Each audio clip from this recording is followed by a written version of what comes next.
Hello again and welcome back to another edition of Austin's American Flyer YouTube, where today we look at a Hudson, a number 322 that is not working.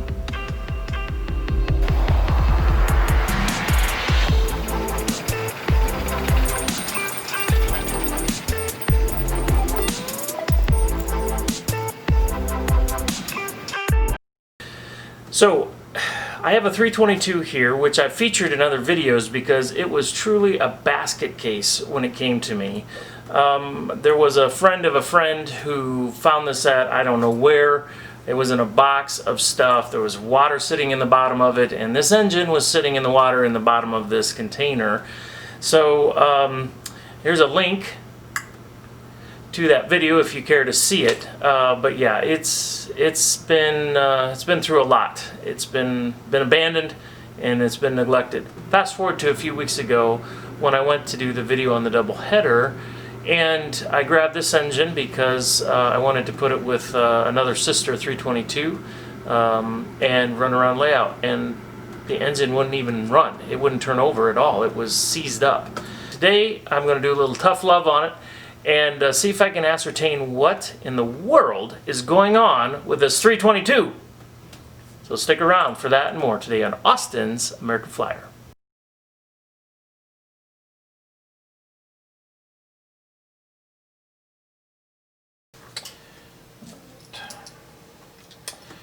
So for starters, I'm going to take the tender loose. I already took the trailing truck loose.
Well, as you've seen, this flyer operates now. I should say the motor operates now, and I was successful at doing a little cleaning. I also removed one of the thrust washers, the original one, left my thicker one that I'd put in just because there's still a lot of play.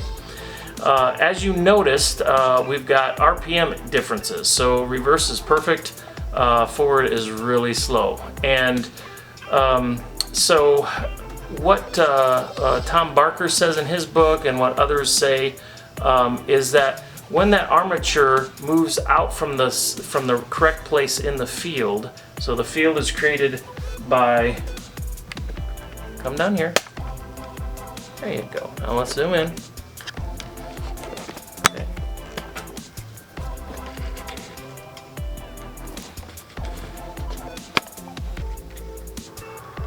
Okay, there we go. So, let's do this here.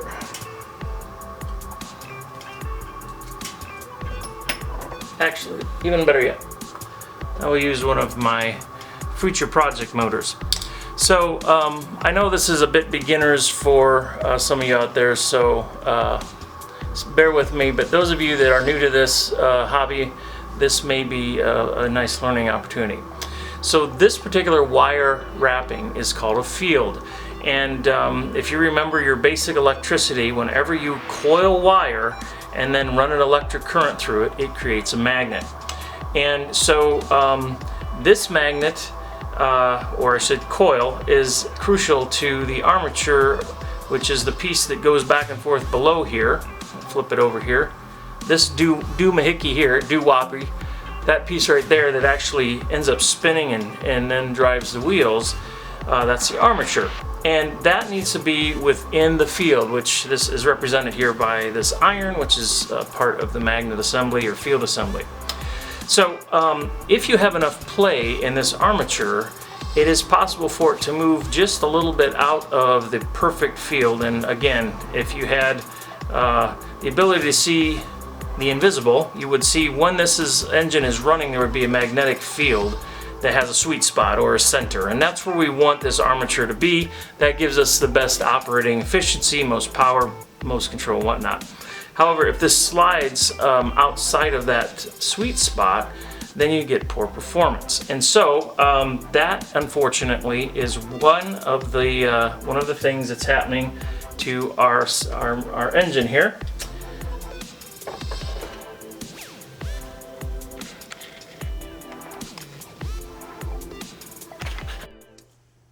Okay, so as I mentioned, here's our field, and the armature does move a little bit when power is applied. So according to several sources, that is what leads to slower RPMs. So I'm going to go ahead and power this up once again, and through the power of video, which now actually I've got a camera here right above the engine here, so I'm hoping we'll be able to see a little bit better what is actually happening as this thing moves back and forth. So we'll go ahead and get it started here. Okay, now this is reverse. So in reverse, you can see it's gonna run really nicely, and obviously smokes very well, good RPMs. But now we're going to go ahead and reverse the engine, or reverse it into forward, neutral, and there's forward. And as you can see, we've got approximately 2/3 of the RPMs at this point. And hopefully you can see how much this thing is bouncing around here. Now, what I'm going to do is I'm going to apply a little bit of tension on it so that it's not bouncing around so much, which would be what would happen if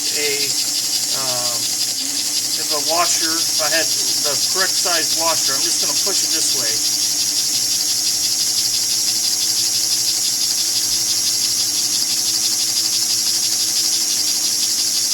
Alright.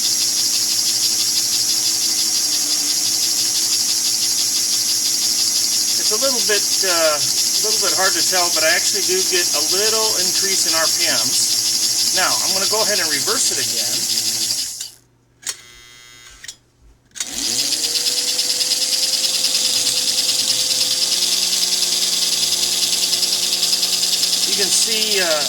armature is pulled towards the front, I believe, and it's staying there because of the torque and the armature and the gears and whatnot, and it's running really good. So what we want to maybe look at doing here is, if I don't destroy the engine here, is I'm going to try to put a thrust washer at the back of this assembly and see if that keeps our speed up. Alright.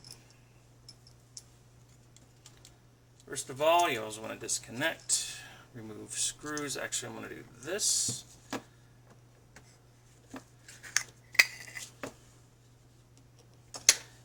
And we're going to go ahead and release the tension off the springs so those don't go flying on us.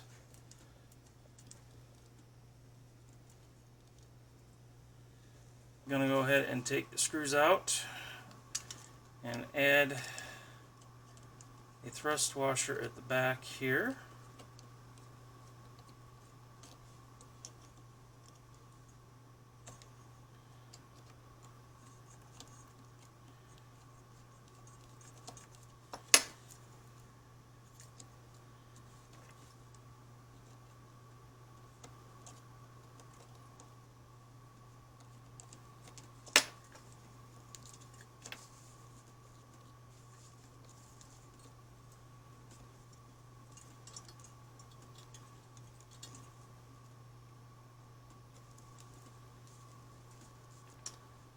Okay, by a thrust washer. Brushes are still in their brush holders. Go ahead and reassemble this.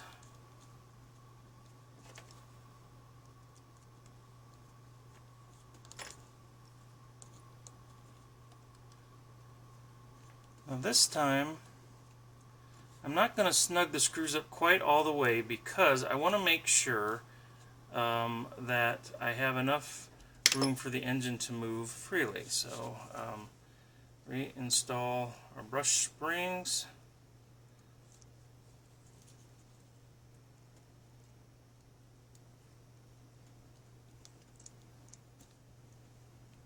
Come on, get in there.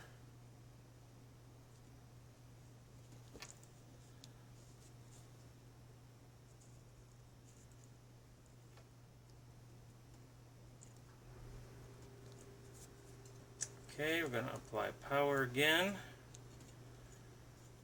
Put our little fancy custom-made stands back in place.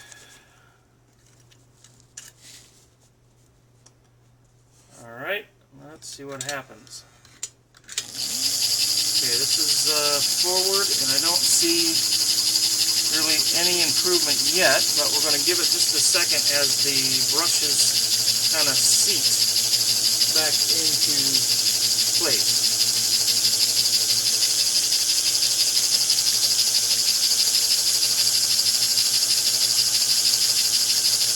Now, I don't know if you can tell, but that is an improvement RPM-wise over what we had before. So let's go to reverse. Still not quite as good as reverse, but definitely better than what it had been.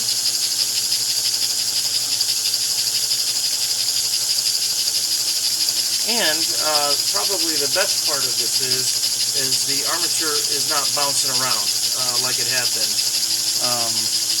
So now that we've got that going, I'm going to go ahead and snug these screws up just a bit. Aha! You hear that? That tells me it's probably too tight.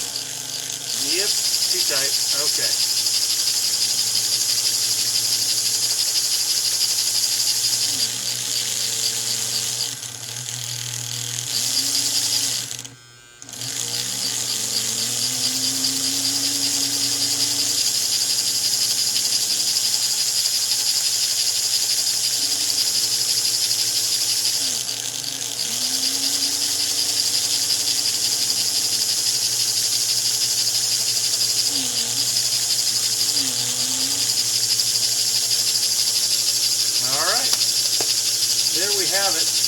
that is running okay. About the only thing we could do to make it run better than this would be to actually rewrap this field, because you can see it's kind of darkened, which tells me it's gotten too hot, possibly scorched, and that's one of the things that can cause the coils to not, coil fields I should say, to not have quite the strength that they should normally, but that's okay.